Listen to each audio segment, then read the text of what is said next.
नमस्ते सभी को। आज के संभाषा के सत्र में आज हम बात करने वाले हैं प्लेटलेट काउंट।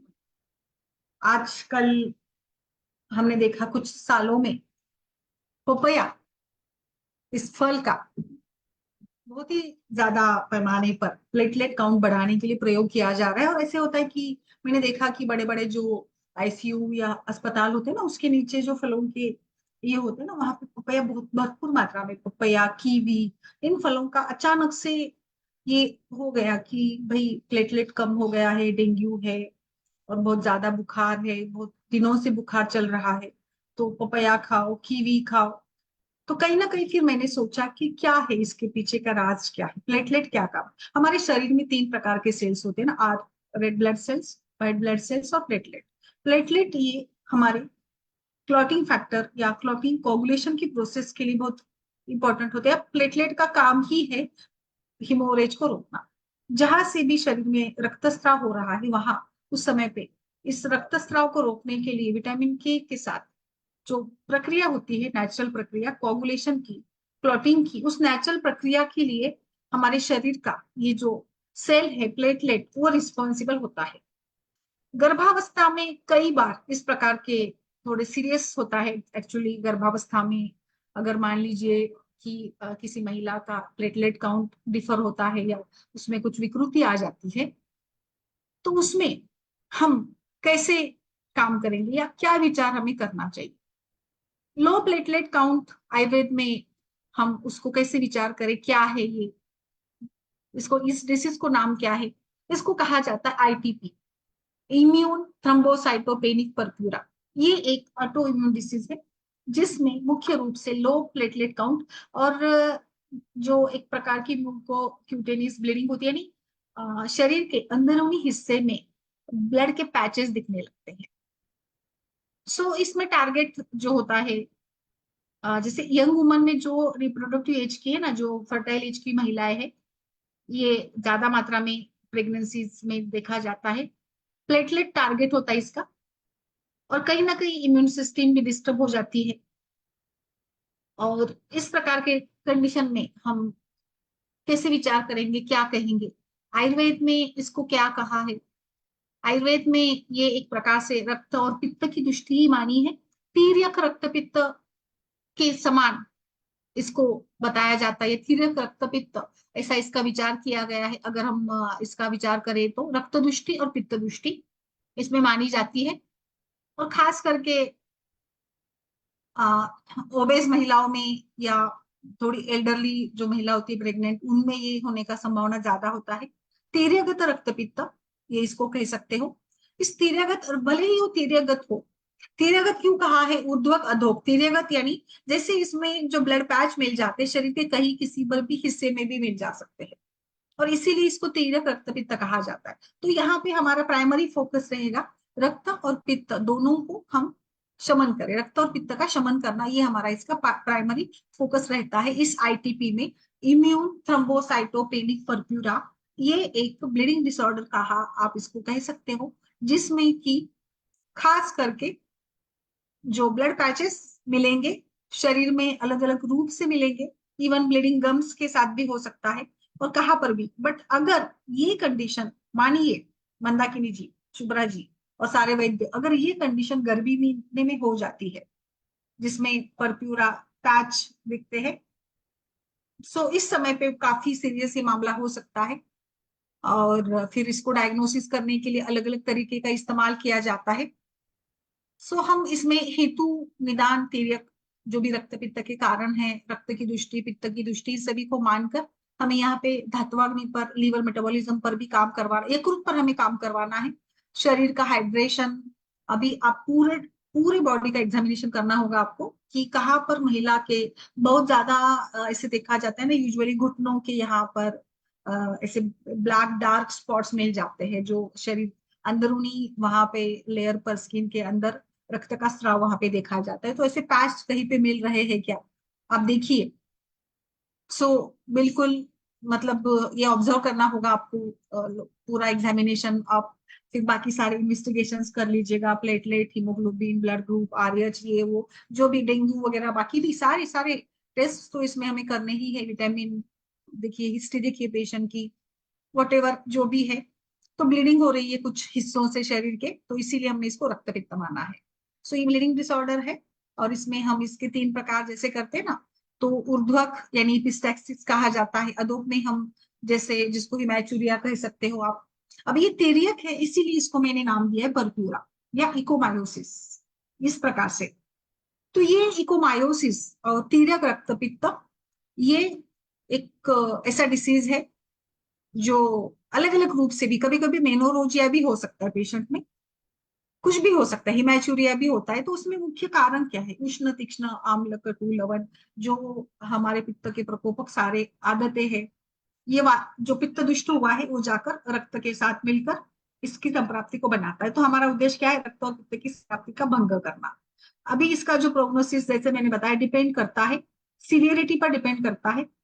ये कभी कभी हमने पांडु रोग का भी कॉम्प्लिकेशन होता है ना, रक्त पित्त या कामला के रूप में भी पांडु दिखता है, तो वहां पे तो शोधन और शमन चिकित्सा हम कर सकते हैं। बट यहाँ पे मैंने आज जैसे गर्भिणी को अगर आप पॉइंट आउट करेंगे, गर्भिणी में अगर इस प्रकार की कंडीशन होती है, प्लेटलेट काउंट डिस्टर्ब होता है या ब्लीडिंग कहीं होने लगता है, तो वहां पे हॉस्पिटलाइजेशन या किस प्रकार से इसको, फिर विषम ज्वर है क्या, यूटीआई इन्फेक्शन है क्या, स्पॉटिंग हो रहा है क्या, तो ये रक्त और पित्त की दृष्टि के कारण अलग अलग रूप के लक्षण मिलेंगे। कभी बुखार होगा, कभी ब्लीडिंग कम होते हैं, कभी और शरीर के कहीं पर आपको पैच मिलेगा। तो हमारा फोकस रक्त पित्त का शमन करना है, बट हमें प्रेगनेंसी में विचार करना है तो थोड़ा लिमिटेशन आ जाता है। बट इसके लिए बहुत बेस्ट है, आजकल प्लेटेंजा करके एक टैबलेट आती है हिमालय की, काफी सुंदर वर्क करती है, वो काफी यूज करते हैं लोग उसका, वो भी यूज की जा सकती है। फिर इसमें बेस्ट है आपको जो सारे लक्षण है रक्त पित्त ज्वर, इसके लिए गुरुची, गुरुची का कोई भी कंपोनेंट, गुरुची का कोई भी फॉर्म आपके पास अवेलेबल है, गुरुचादी वटी, संचमनी वटी, गुरुची घनवटी सत्व के रूप में आप इसका उपयोग करिएगा। इसमें मेरा ये भी एक विचार है कि जैसे ब्लीडिंग कहीं ना कहीं होता है तो पेशेंट को थकान होती है, कभी इसका आयरन भी कम हो सकता है, और प्रेगनेंसी है तो आयरन तो रिक्वायरमेंट ज्यादा होती है, तो हमें लोह के कल्पों का भी इसमें विचार करना है। तो लोह कल्प इंक्लूड करिएगा, धात्री लोह या सप्तामृत लोह, जो भी तपेदी लोह भी दे सकते हैं, जो भी अवेलेबल है वो भी चलेगा। एक थोड़े समय के लिए 15 दिन के लिए मुझे ऐसे लगता है कि हम इसमें चंद्रप्रभा वटी भी एड ऑन कर सकते हैं, उसका भी मैंने अच्छा रिजल्ट देखा है। फिर एक मार्केट में आपको रेडीमेडली मिल जाती है रक्त स्तंभक टैबलेट करके आती है, वो भी आप यूज कर सकते हो। जैसे फोकस हमारा रक्त पित्त है, बट इसमें हम विरेचन वगैरह भी कर नहीं सकते हैं। अभी एक और मेरा इसमें कंसेप्ट ये मुझे लगता है कि जैसे प्लेटलेट या रक्त के जो सेल्स होते हैं ना, वो बनते कहाँ पे? बोन मैरो इसको बनाता है। तो कहीं ना कहीं बोन मैरो को सपोर्ट करना, यानी अस्थि धातु को और मज्जा धातु को सपोर्ट करना, ये भी जरूरी है।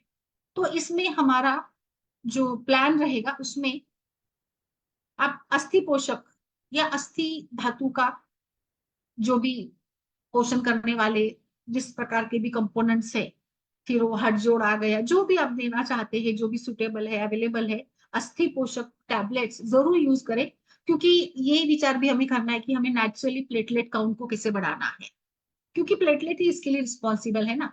तो प्लेटलेट बढ़ाने के लिए हमें ओवरऑल सेल्स बढ़ाने होंगे रक्त के, और इसमें जैसे आजकल पपैया या कीवी वगैरह फल खिलाए जाते हैं, पपैया टैबलेट भी मिलती है, वो भी यूज कर सकते हैं। जैसे मैंने ये आपको प्लेटेंजा टैबलेट बोला, उसमें भी पपैया है, वो भी आप यूज कर सकते हो। अस्थि पोषण या हमें रक्त धातु अच्छा बनाने की तरफ भी विचार करना है।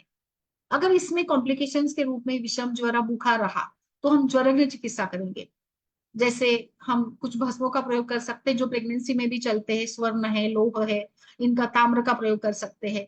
ये सभी प्रकार की फीवर्स के लिए भी, और सभी प्रकार की जो यकृत की प्रक्रिया या धातुअग्नि पर काम करने के लिए भी अच्छा होता है, वहां पे हम इसका प्रयोग कर सकते हैं। तो बाकी फिर हमारे पास पित्त शमन के लिए गैरी मुक्ता प्रवाह, ये 125 मिलीग्राम 125 मिलीग्राम मिलाकर इसको आप घी के साथ या मक्खन के साथ दीजिएगा, ये भी काफी अच्छे से यूज इसका होता है।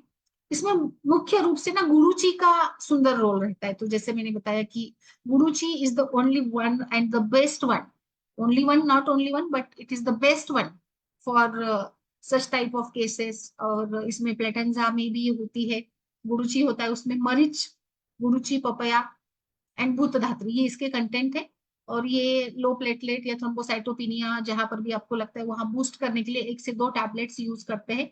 आपको हिमालय की मिल जाती, काफी अच्छी है, और मतलब सभी प्रकार से जो पपैया इसमें है, पपैया पैसे भी खाने को दे सकते हैं। बट जैसे गर्भिणी अवस्था में पपैया का प्रयोग उचित नहीं माना जाता है उष्ण गुण के कारण, या ऐसे माना जाता है कि पपैया अधिक लेते हैं तो ब्लीडिंग भी ज्यादा होती है।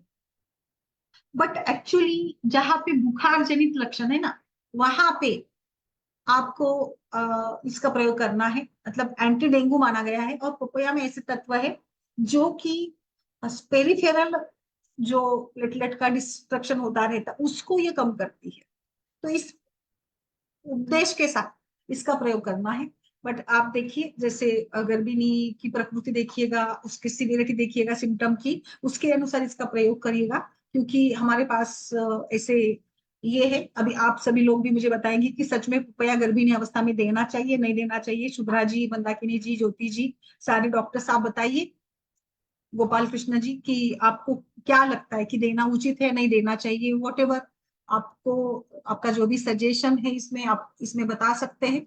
But overall non pregnant ladies में और जहां पर भी आपको सेल्स काउंट बढ़ाना होता है उसमें हम प्रयोग करते हैं। लोग तो बिना पूछे भी आजकल खाने लगे हैं। डेंगू हुआ नहीं, बुखार आया नहीं, तो भरपूर पपैया खिलाया जाता है।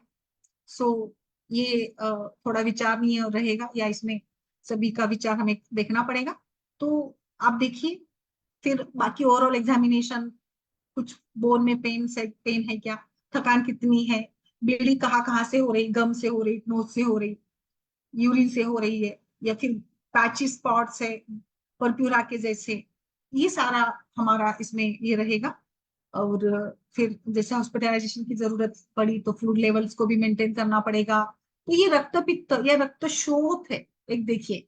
तो ये कभी कभी एटोमिक डिसीज के रूप से भी देखा जाता है। इसमें हम एक्चुअली विरेचन करना चाहिए, बट जैसे कि गर्भिणी में तो अलाउ नहीं है, तो मुझे ऐसे लगता है कि हम इसमें केवल शमन चिकित्सा के साथ चलेंगे। ये जैसे बोन मैरो प्रोड्यूस करता है, तो कभी कभी मुझे ऐसे लगता है कि इसका समावेश हमें मज्जागत वात वेदी में भी करना चाहिए। क्योंकि कहीं ना कहीं वातदुष्टि है, और ये मज्जा है जो रिस्पॉन्सिबल है। अस्थि ये वातदोष का स्थान भी है। तो मज्जा, अस्थि और वात की दृष्टि के कारण भी ये डिस्टर्बेंसेस होकर प्लेटलेट काउंट पर इसका असर होता है। तो वात प्रकोपक हेतु को कम करना है, जो भी लंघन है, एक्सरसाइज है, वेगावरोध है, या ठंडे चीजों का इस्तेमाल ज्यादा हो रहा है, हवा का इस्तेमाल ज्यादा हो रहा है, जिन कारणों से भी वात दोष एग्रीवेट हुआ है, डिस्टर्ब हुआ है, उस सभी का हमें विचार करना है, और इन सभी हेतुओं को भी हमें कम करना है। इसी के साथ एक ideally fluid level, body weight maintain करना, पित्त शमन वाले आंवले की चूर्ण आप दे सकते हो। आंवले की चूर्ण का भी काफी अच्छा रिजल्ट मिलेगा। इसमें भूनिम्बादी कषाय आप दे सकते हो, जो इसमें भी चल सकता है, कोई प्रॉब्लम नहीं आती है। मतलब प्रेगनेंसी में भी आप है तो हमें प्रेगनेंसी के विचार से सोचना है ना कि मेडिसिन क्या दे। इसमें द्राक्षा वगैरह भी आप खाने को दे सकते हैं, द्राक्षा भी पित्त शमन करती है। फिर उशीर, उशीरासव आप दे सकते हैं, उशीर चूर्ण दीजिएगा। इसमें पद्मकादी गण के द्रव्यों का प्रयोग किया जा सकता है। पद्मकादी काढ़ा रेडीमेड मिलता है, वो यूज कर सकते हो। एक पित्त शमन या रस रक्त पाचक के रूप में भी यूज करते हैं, किरातकादी चूर्ण, वो यहाँ पे चल जाएगा। ये सारे जो मैं बता रही हूँ, घृत का समावेश कर सकते हो आप, शतावरी आदि घृत दे सकते हो, फलघृत कंटिन्यू करिएगा। ये चरकोक्त चिकित्सा के सारे उपचार उन्होंने बताए हुए हैं। प्रवाह पंचामृत भी मैं प्रिफर करूंगी, आप कॉम्बिनेशन में भी दे सकते हैं प्रवाह। फिर गोदंती डालिएगा, लुद्रासव डाल सकती है, उशिरासव दे सकती है। तो प्रवाह पंचामृत और एखादा लोह कल्प, रक्त पित्तांतक लोह करके भी एक लोह आता है, देखिए मंदाकिनी, कामदुदा है, इन सभी को थोड़ा थोड़ा आप जो 125 मिलीग्राम की पूरी बनाकर एडमिनिस्टर कर सकते हो। जैसे भी है, गुरुची का बहुत ही अच्छा रोल है, अग्नि भी का अच्छा करेगी गुरुची, और रसायन के रूप में भी ये अच्छी काम करती है। तो यू कैन यूज इट। दुर्वा भी रक्त स्त्राव हटाने के लिए दुर्वा का काफी उपयोग किया जाता है। तो दुर्वा भी आपको रसायन का भी काम करती है, और जो भी पित्त के लक्षण है, बर्निंग हो रहा है, हिमोरेजिस हो रहे हैं, उन सभी में भी दुर्वा का काफी अच्छा रोल रहा है। शतावरी भी आप यूज करिएगा। आमलकी का मैंने ऑलरेडी बताया है, आमलकी पित्त शमन भी करेगी, रसायन का काम करेगी। और आमलकी ना शोणित स्थापन बताई है। आमलकी में विटामिन सी है जो यहाँ पर हीलिंग के लिए मदद करेगा। सो वो आप करिएगा। पेशेंट को दाड़ीम जैसे फलों का उपयोग किया जा सकता है। दाड़ीम है, खजूर है, द्राक्षा है, ऑरेंजेस दिए जा सकते हैं। मधुर तिक्त कषाय रस का सेवन, गुरु स्निग्ध शीत, और फिर आप यवागु, और जो अलग अलग प्रकार के हम ये बनाते हैं ना, ग्रुएल्स वगैरह बनाते हैं 8वें महीने में जो बताए गए हैं, जिसमें भरपूर मात्रा में ग्रुएल्स को दूध के साथ पकाकर खिलाया जाता है, घी भी डाला जाता है। तो क्षीर यवागु जो है वो आप जरूर दीजिएगा। ये दोनों के ऊपर काम करेगी, रक्त के ऊपर भी काम करेगी और पित्त का भी शमन करने में अच्छी मानी गई है। तो ये गर्भिणी को मद्देनजर रखते हुए ही मैं सारे बता रही हूँ, ताकि क्योंकि फोकस गर्भिणी है। वैसे तो बाकी फिर हमारे पास इतने सारे मेडिसिन है रक्त पित्त का शमन करने वाले। इवन अगर नॉन प्रेग्नेंट कोई व्यक्ति है तो उसमें हम विरेचन भी देते हैं ना, तो भी काफी अच्छा रिजल्ट मिलता है। स्नेहपान करके आप स्टैंडर्ड जो क्लासिकल विरेचन है उसका उपयोग करेगा। यहाँ पर इस व्याधि को हमने तीर्यक रक्तपित्त के नजरिए से देखा है। तो उसी प्रकार की तीर्यक रक्तपित्त की जो भी मैनेजमेंट है वो हमें करना है। इसमें मैंने जैसे बताया गिलोय, रुचि घनवटी और प्लेटेंजा, आंवले की चूर्ण ये दीजिएगा, आपको रिजल्ट बिल्कुल मिलेगा, बिल्कुल अच्छा रिजल्ट आपको इसमें मिल सकता है। कोई आपको मतलब टेंशन की जरूरत नहीं है। बस मॉनिटर करिएगा पेशेंट को सभी मायने से, ब्लीडिंग को कंट्रोल करिएगा। और कितनी ब्लीडिंग, हाँ एक और मेरा इसमें बल बढ़ाने के लिए और काफी अच्छे से इम्प्रूव होता है इसमें, अश्वगंधा का भी रिजल्ट मैंने देखा है।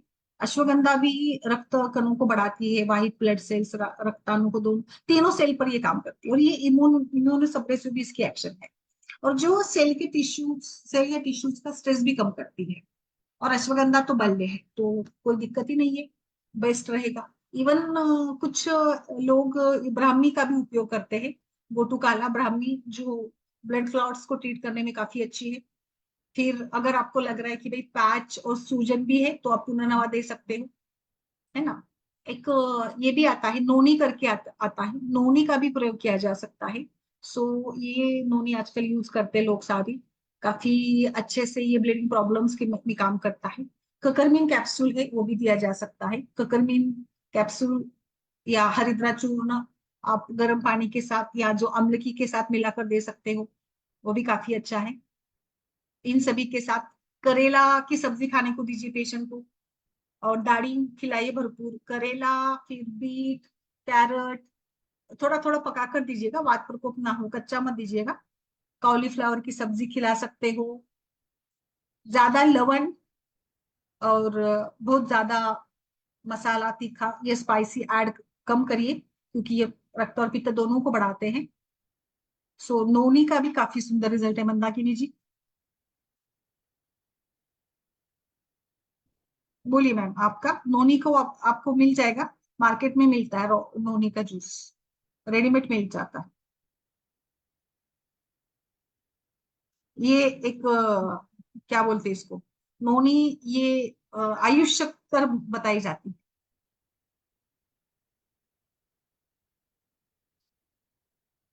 आप यूज करते हैं कोई नोनी को, नोनी का प्रयोग करते हैं? नहीं मैम, नहीं किया है।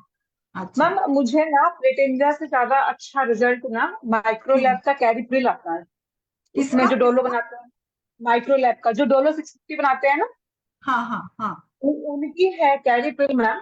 मैंने अपनी अभी इधर प्रैक्टिस में बहुत देखा कि मैं हाँ अगर हाँ। एक कैरिप्रिल 15 दिन कैरिप्रिल चला दूं तो उसका अच्छे से प्लेटलेट बढ़ जाता है।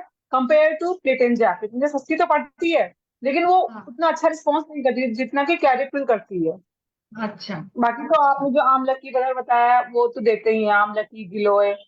और पपीते की बात जहां तक है मैम, हम्म। मुझे नहीं लगता कि जबरदस्ती के हाँ। अपना में डालना, है ना। यस। ऐसे तो यस क्या एग्जैक्टली। नाम है, रॉ तो बिल्कुल ही नहीं अभी, रॉ तो बिल्कुल ही नहीं, क्योंकि पपीते का तो पत्ता का रस ही पिलाते हैं लोग बढ़ाने के लिए। बट तो मैम कहाँ से आ गया पता नहीं, वो मतलब ना इतना चल रहा है ना मार्केट में, लोग इतना यूज करते हैं ना पपीता, बहुत यूज करते हैं। मैम एक चीज और आजकल मैं देख रही हूँ, हम्म। स्पेशली मैं अपने लीवर वाले जो मरीज जिनके फैटी लीवर है ना, हेपेटोमेगाली वगैरह है, वो लोग क्या करते हैं कि जैसे उन सबको लगता है कि पपीता काफी अच्छा जो है विरेचन करता है, लैट्रिन अच्छी करा देता है, उसमें फाइबर अच्छे होते हैं। लेकिन मैं देख रही हूँ मैम आजकल लोग पपीता खाए जा रहे हैं और उसके बाद उनका पेट और ज्यादा खराब हो जा रहा है। अब हाँ मुझे हाँ लगता है बिल्कुल। शायद वो पेस्टिसाइड्स वगैरह पड़ा हुआ है इसकी वजह से, या नेचुरल फॉर्म में नहीं है वो चीजें। तो जैसे पपीता खिलाना बंद करो, उनको बोलो कि कच्चे फल मतलब ये फल लेना ही बंद कर दो अभी, अगर लेना है तो हम्म, उबाल के लो, वैसे उनका पेट ठीक हो जाता है। अभी बिल्कुल। आजकल मैं ये प्रैक्टिस में बहुत नोटिस कर रही हूँ पपीते को सच है। लेकर के। वही वही वो क्या होता है ना, एक बार आ गया ना तो इतना फैल जाता है मार्केट में कि बस बात ही मत, मतलब लोग फिर बिना सोचे खाने लग जाते हैं। ना प्रकृति देखेंगे ना कुछ विचार करेंगे, फिर खाओ। आजकल तो मैंने देखा ना, बुखार भी आ जाता है ना तो घरों में पपीता आ जाता है और फिर खिलाते, हाँ बना के मैम, खिलाते। पपीते में आजकल देखिए बीज भी नहीं आ रहा है, मिठास भी नहीं है, और ऐसे धड़ल्ले से मार्केट में बिक रहा है, लग रहा है कि जाने कहाँ से कितना बड़ा क्या चल गया है कि पपीता खाते पपीते बहुत ज्यादा। तो मतलब जब मैं ऐसे ही मैं बोल इसे ठीक रहेगा, मरीज ठीक रहेगा, अचानक से बोलेगा पेट दर्द हो गया, कहूंगी भैया 15-20 दिन से तो ठीक चल रहा था, अचानक से जब पूछो खान पान तो मालूम पड़ा पपीता खा रहा है। तो कैसे बंद, पपीता हरी पत्तेदार सब्जी वैसे ही बंद कराऊंगी मैं इन लोगों की, तो बिल्कुल कैसे ही नहीं हो पा बिल्कुल, रहा हरी है। पत्तेदार सब्जियों को बंद करना चाहिए। हाँ, तो पपीता में मुझे तो हाँ टेस्ट के लिए अगर किसी को खाना हो तो पका पका पपीता एक दो तो कौर खा ही सकता है कोई भी, लेकिन अवॉइड ही करना चाहिए, जबरदस्ती तो नहीं करना अच्छा, चाहिए। प्लेटेंजा से मुझे अच्छे रिजल्ट नहीं मिलते, ज्योति जी। ओके। हाँ मैम, मुझे भी नहीं मिले, आप क्या यूज कैपिटल से ही करती है मिलते हैं। संपदा जी प्लेटलेट काउंट बढ़ाने के लिए? डॉक्टर संपदा। हाँ मैडम। हाँ बोलिए, आप क्या यूज करती है प्लेटलेट काउंट बढ़ाने के लिए? प्रेगनेंसी में शेड्यूल क्या? डाइट शेड्यूल एनीमिया करेक्ट करने का, B12 यस। डिफिशियंसी, हाँ, करेक्ट और करेक्ट। फ्रूट्स, दाड़िम दाड़िम, दाड़िम, यस। हाँ कीवी, यस। आवड़ा। हाँ, नोनी भी, यस, नोनी का भी बोल रही थी हाँ मैम। एक्चुअली ना ये जो आपने, मैंने जो बताया, आंवले की हो, आंवला या फिर द्राक्षा हो, इसका सच में रिजल्ट मिलता है। जितना आप नेचुरल, प्रेगनेंसी में जितना नेचुरल देंगे और उसका मॉरल सपोर्ट या चीजों को ज्यादा अच्छे से ये करेंगे ना, तो उतना अच्छा रहता है प्रेगनेंसी में। अंजू जी नमस्ते, कल भी चली गई थी, बोलिए डॉक्टर अंजू। डॉक्टर लीना जी नमस्ते।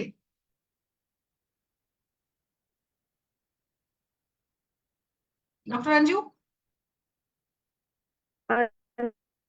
नमस्ते। लीना जी नमस्ते, बोलिए मैम। आप क्या गुड यूज इवनिंग करते हैं? Ma'am. Good evening. Platelet count के लिए क्या यूज करते हैं बढ़ाने के लिए? स्वाति जी नमस्ते।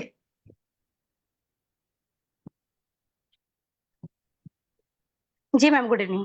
गुड इवनिंग, बोलिए बोलिए। मैम, मैं तो ये एमिल की जो एमिरॉन रहती है ना सिरप, वो हम्म देती हूँ, उसके भी रिजल्ट्स आते हैं, और साथ में नॉर्मल जो अपने फ्रूट्स रहते हैं जिसमें हम्म, क्या बोलते हैं अपन, इसका दाड़िम है और हाँ बिल्कुल। बीट, दाड़िम टमाटर, इस पे स्पेशल जोर देने का कहती हूँ, हाँ तो हो जाता है उससे भी। ओके। और आपका चल रहा है, हेलो। आपका मात्रा बस्ती कैसे चल रहा है? Yes, yes, the same I was like to tell you. Today I gave just now I gave 40 ml ma'am, आज मैंने वेरी गुड। 40 ml दे दिया उनको। अच्छा। Yes, yesterday was 10 ml and she was not having any complaint, so I gave 40 ml today. Very nice, very, चलिए अभी आप तो एकदम माहिर बन जाएंगे थोड़ी समय में। जी जी, thank you, and it's all आपके कारण, आप लोगों के कारण। Yes yes yes. जी नहीं मैम, कुछ नहीं मैम, थैंक हो यू। जाता है, ऐसा नहीं, शुरुआत में तो सभी को जी, ऐसे और ही कल होता थोड़ा है। कहीं ना हाँ, कहीं कल शुरुआत फर्स्ट करनी था ना पड़ती है, थोड़ा कहीं ना सा। कहीं कॉन्फिडेंस बढ़ाना पड़ता है, अपने आप को ही बढ़ाना जी पड़ता है। हम लोग कितने भी बोलेंगे तो आपको ही जी, बढ़ाना पड़ता है वो, actually. Right right ma'am, right ma'am. अच्छा है मैम, बहुत दिनों से सोच रही थी मैं मात्रा बस्ती स्टार्ट करने का, तो समझ देखो में देखो, आ एक महीना करके मतलब कम आपने से अभी कम 8 मेरा दिन ये भी नहीं फायदा हुआ। हुआ। यस, 8 दिन भी नहीं हुआ तो आपने जी सीख जी लिया। जी, आप बिल्कुल। कंटिन्यू करेंगे तो कितना सीखेंगे, बहुत अच्छे से। एक्चुअली ऐसे लगता है ना राइट राइट ऑनलाइन में राइट मैम। कैसे सीखेंगे राइट क्या होगा, ऐसा नहीं होता है। आपके आपकी इच्छा शक्ति के ऊपर डिपेंड राइट करता है चीजें ना। आप कैसे सीखते हो, कैसे प्रयोग करते हो, वो राइट तो अपना मैम। अपना जज्बा होता है, ऐसा नहीं है। Right right ma'am right thank you ma'am. Congratulation. Anju ji बोलिए। डॉक्टर लीना, आपका कोई केस है? और मैम डिस्चार्ज में ना देखिए, वजाइनल डिस्चार्ज बहुत कॉमन है। वजाइनल डिस्चार्ज में ना हमेशा थोड़ा लोकल मतलब धावन करना बहुत जरूरी है। और कभी भी ना पेशेंट कुछ भी कहे, वजाइनल डिस्चार्ज आपको ना एग्जामिन करना चाहिए। मेरा मतलब इसमें ये रहता है, आप लोकली जी देखो। मैम ओके हमें पीवी नहीं करना है, जस्ट यू दर्शन परीक्षा करिए बस। क्योंकि कई बार ना पेशेंट छुपाते हैं टाइप ऑफ का जो नेचर उसका कैसा है, सिक्रेशन और कितना, मतलब वो भी चीजें होती है उसमें। कई बार पेशेंट गलत बताता है, संकोच के कारण ठीक से बताता नहीं है। तो हमें एक एज ए डॉक्टर हमारा पूरा परीक्षण पद्धति, दर्शन स्पर्शन प्रश्न सभी का यूज करिए। डोंट बी लाइक कि भाई चलो बता दिया, कई चीजें छूट जाती थी निदान की। मैम एक क्वेश्चन था मेरा। हम्म, जैसे मैंने अभी ये 2 दिन उनको धन्वंतर तेल से दिया है, तो हम्म। क्या महानारायण तेल पे शिफ्ट हो सकते हैं? महानारायण तेल दे सकते हैं क्या? क्योंकि वो भी बंध्यत्व में बताया गया है ना, बताया उसकी गया जो है, बट अभी फलश्रुति जो में आपकी बोला गया केस है ना पीसीओडी वाली है ना, तो उसमें जी धानवंतर का रोल काफी जी अच्छा है। इसीलिए मैंने जी वो जी फोकस जी किया था। जी जी जी और दूसरा ठीक है कौन सा ठीक है। अवेलेबल है आपके पास? मेरे पास महानारायण है, धन्वंतर है, बला है, क्षीर बला है। तो फिर बला दे 4 तेल सकती है है मैम। मैडम। पेशेंट लीन पीसीओडी की है ना, तो बला दीजिएगा, जी बला चलेगा। ओके, मतलब या तो धन्वंतर दे दिया जाए या तो बला हाँ, दे दिया जाए, दोनों यस, चलेंगे। यस। महानारायण मुझे नहीं ओके लगता ओके इतना इफेक्टिव ओके ओके रहेगा। जी मैम यस। ठीक है थैंक। अंजू कैसी है मैम? अंजू जी, लीना जी? हाँ जी मैम, ठीक हूँ, बढ़िया।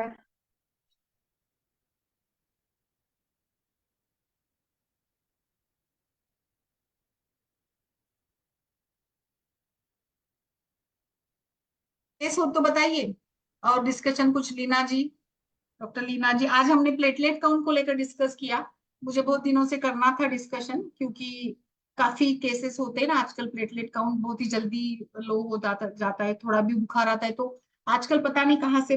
मुझे 15 साल पहले ऐसे कभी याद नहीं है कि प्लेटलेट काउंट को लेकर इतना हल्ला मच जाता था। आजकल प्लेटलेट और डब्ल्यूबीसी को लेकर इतना ये होता है ना कि किसी को बुखार आया नहीं कि डब्ल्यूबीसी काउंट अल्टर होता है। प्लेट या पता नहीं फिर पहले फोकस हुआ नहीं करता था, या उसको देखा ही नहीं जाता था इतना। Don't know. मैम स्वर्ण सूत्रशेखर के रिजल्ट बहुत अच्छे हैं, या सूत्रशेखर रस के? अच्छा, ओके। इसमें ना प्लेटलेट के लिए बोल रहे हैं ना जी मैम, प्लेटलेट्स काउंट में। मैम? ओके।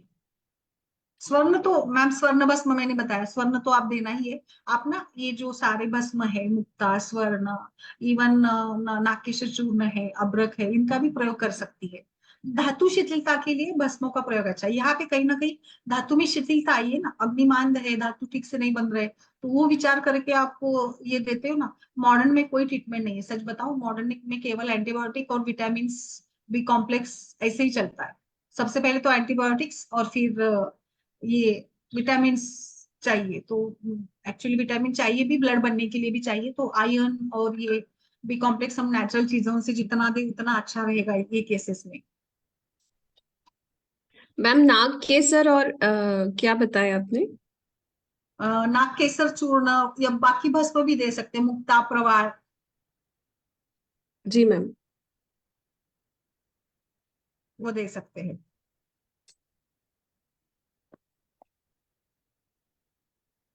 नागकेशर मेनोरोजिया में भी चलता है ना, वैसे ही यहाँ पर भी ब्लीडिंग स्पॉट्स है ना, उसी प्रकार से। ओके, और किसी का कुछ इसमें विचार हो तो बताइए।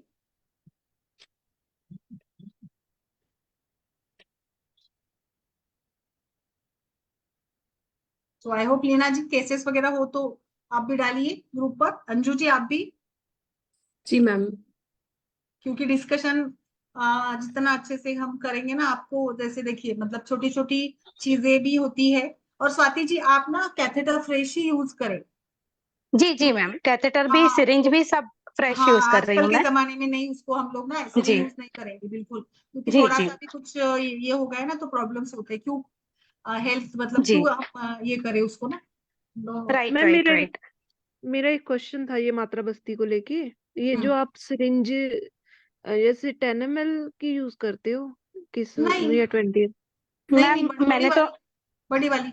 हाँ मैं हाँ मेरे पास उपलब्ध नहीं थी मैम, तो मैंने 10 ml से ही जो बॉटल था ना उसमें से खींचा, फिर उसके बाद फिर से उसको सेपरेट करके फिर उसके बाद फिर से खींचा। मतलब कर सकते हैं अगर अवेलेबल नहीं है तो, पर मैडम ने जो बोला अगर 40 ml है तो बहुत अच्छी हाँ बात है, अगर 40 कब to 50 ml। हाँ हाँ जी, मेरे वो भी एक बार में फिर अपना चला अवेलेबिलिटी नहीं है। जाएगा। हाँ जी जी अवेलेबिलिटी नहीं है मेरे पास भी ना, एक्चुअली मेरे पास भी मैं भी 10 ml वाली यूज कर रही हूँ। जी जी मैम। जो भी कैसा है मैम, देखिए जुगाड़ करना चाहिए, जुगाड़। जो भी हाँ जी मैम, वही available ना वो जो है हमारे पास अवेलेबल उस हिसाब से। यस, जुगाड़ जुगाड़ करना आना चाहिए। प्रैक्टिस में ना हर बार सब कुछ अवेलेबल नहीं होता है, क्योंकि आप जैसे राइट। मतलब इसमें होते हो ना, अभी कोई गवर्नमेंट में है, वहां पे जो भी सप्लाई है उसके हिसाब से चलना पड़ता है, तो जुगाड़ को भी सीखना है हमें। जुगाड़ इम्पोर्टेंट है। ओके, चलिए फिर, अगर किसी का कोई प्रश्न नहीं है तो। अच्छा, 42 year female spotting since 3 months from ovulation for 16 days taken OCPs, what shall be given? Ma'am थोड़ा बताइए लीना जी, क्या क्या है।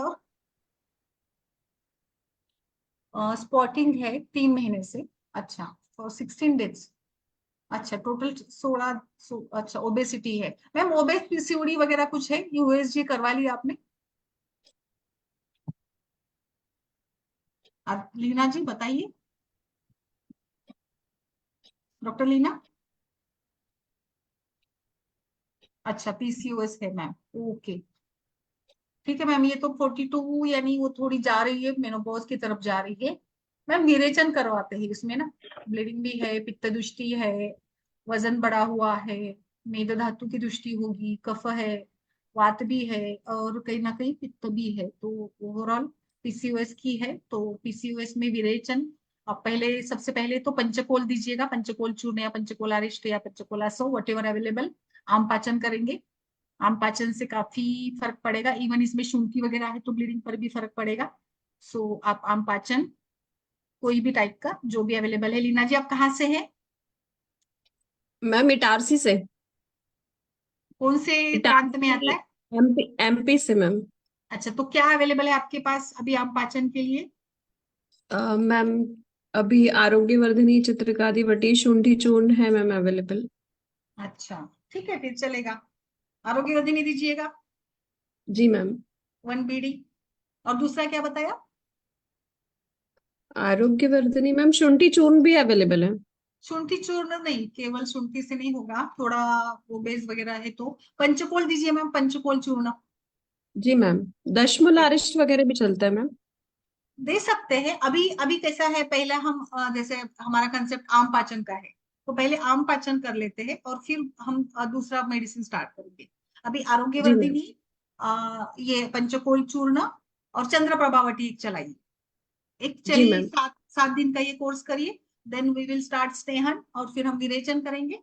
And then we will use typically guggul और कंचनार गूगल या शिग्रू गूगल, ऐसे कुछ जो पीसीओएस में काम करते हैं। बट हमें अभी रुक्षता नहीं लानी है शरीर में, इसलिए मैंने कोई गूगल नहीं बताया है आपको। हमें पहले आम पाचन करेंगे, डायरेक्ट कांचनार का उपयोग नहीं करना है, लास्ट में करेंगे, बीच में करेंगे। अभी ओके। आरोग्यवर्धिनी दीजिएगा जो धात्वाग्नि पर, यकृत पर कार्य करेगी, और यकृत पर कार्य होगा तो मेद धातु पर होगा, बाकी सभी कार्य होंगे। मेटाबॉलिज्म इंप्रूव होगा, अग्नि अच्छा होगा। मेटाबॉलिज्म इंप्रूव होगा तो ब्लीडिंग पर भी परिणाम होगा इसका। तो ये विचार रखकर हमें काम करना है। जी मैम। तो ये स्टार्ट करिए मैम, एंड देन बीच में मुझे स्नेहन बताइए। विरेचन के लिए मैम क्या यूज कर सकते हैं? विरेचन आप जो भी है, अभया अरिष्ट दे सकते हो, तिरुतवलेह दे सकते हो, आरगवत दे सकते हो। आपके पास जो भी इजीली अवेलेबल है आप उसकी लिस्ट करिए, बताइए 3-4, उसमें से एक दे देंगे, है ना। जी मैम। हाँ, मैम मृदु विरेचन के लिए अविपत्तिकर अभिपत्ति का, चूर्ण। यस, जी मृदु विरेचन के लिए अभिपत्ति का। बट अभी अभी आम पाचन करके विरेचन देंगे, नेक्स्ट कोर्स में जी हम मैम। डालेंगे, अभी के लिए नहीं। अभी उसकी ब्लीडिंग जी स्टॉप हो गई है या चल रही है? मैम, कंटिन्यू है। तो फिर हमें ब्लीडिंग भी कम करवानी होगी ना। जी 16 डेज है तो वो भी देखिए ना मैम, अभी फिर आपको ब्लीडिंग कम करने के लिए मेडिसिन देनी है। जी बताइए सभी लोग, मुझे लगता है मैम। इसमें फिर हम, मैम प्रदरांतक लो या पुष्यानक चूर्ण? हाँ पुष्यानुक चूर्ण दीजिएगा, पुष्यानुक चूर्ण दीजिएगा, पुष्यानुक दीजिएगा। प्रदरांतक लो हो या नहीं, और वासाघृत मिलेगा, वासाघृत पान स्टार्ट करिए। वासाघृत पान 10 ml, और अगर मात्रा बस्ती दे सकती है तो क्षीरबला तेल की मात्रा बस्ती, चंदन बला लक्षा दिया, क्षीरबला तेल। मैम वासाघृत के अलावा ऑप्शन क्या रह सकता है? और फिर घृत वैसे पे? तो चंद्रकला रस दे सकते हो, बोलबद्ध रस दे सकते हो, एमिल स्टॉप भी आती है मैडम, हाँ एमिल एमिल एमिल स्टॉप की। दे सकते हो, यस वो भी चलेगा। अभी ब्लीडिंग स्टॉप करिए मैम, फिर हम ये बाकी का करेंगे, है ना। 16 दिन से ब्लीडिंग हो रही तो इट्स नॉट गुड ना। आ गया था जी इनमें, मैम। Are you getting? जी मैम। यस। मॅडम अभयरिष्ट देताना किती डोस द्यायचं 15 ते विरेचनासाठी 20 ml, 20, अच्छा तुम्ही ह्याच्यासाठी विचारताय, विरेचनासाठी विरेचनासाठी 60 हा, ml 70 ml, 60-70 ml, डिपेंड, हा, पेशंटच्या बलावरती पण डिपेंड। अच्छा. मैम विरेचन के लिए 60 ml अभ्यारिष्ट? यस, डिपेंड करेगा कोष्ठ पर। Ma'am at bed time? नहीं, सवेरे मॉर्निंग विरेचन बेड टाइम पे नहीं, सवेरे देना है ना, 9 बजे 10 बजे देता होता है विरेचन। ओके। वो बेड टाइम का ना, वो कंसेप्ट मलावष्टम्ब का होता है। हमें मलावष्टम्ब एंड विरेचन डिफरेंट होगा। मलावष्टम्ब के लिए पेशेंट मैम रात को एक्चुअली मैंने ये अभ्यारिष्ट का यूज फर्स्ट टाइम सुना है, इसीलिए मुझे पता नहीं है मैम। अच्छा अच्छा, कोई बात नहीं। विरेचन यस है यस, तो नो इशू। अभ्यारिष्ट। और मैम इसमें पानी की मात्रा?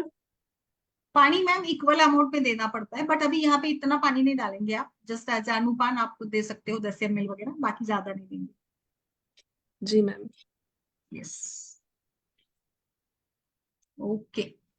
और ग्रुप पे मैम है ना लीना अभयादि जी आप? मोदक? अभेदी मोदक भी चलेगा, जी। जो भी मतलब बहुत सारे होते हैं, बट अभी वो आपका रूटीन प्रैक्टिस, पेशेंट की सब जो प्रकृति है, कोष्ठ, वो सब देख के फिर यूज करना है। मैम कफज प्रकृति है। अच्छा ठीक है, ओके। और कुछ यूएसजी रिपोर्ट होता है तो ग्रुप में डालिए Leena ji, okay. Sure ma'am, sure. Yes yes.